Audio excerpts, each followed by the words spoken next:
IPL এর মঞ্চে Chennai super কিংসের জয় জয়কার চললেও কলকাতা নাইট রাইডার্স শিবিরে যেন হারের অন্ধকার কাটছে না।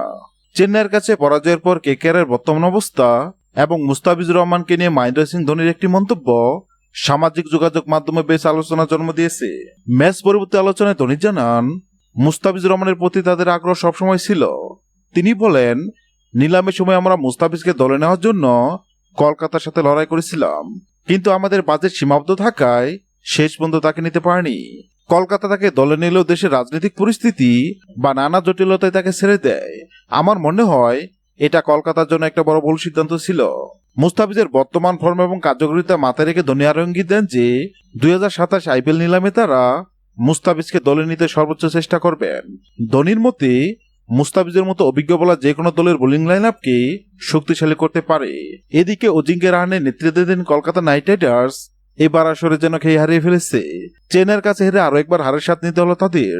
টুর্নামেন্টে 5টি ম্যাচ খেলে জয় দেখা না পাওয়াটা কেকেআরের জন্য বড় উদ্বেগের কারণ হয়ে দাঁড়িয়েছে।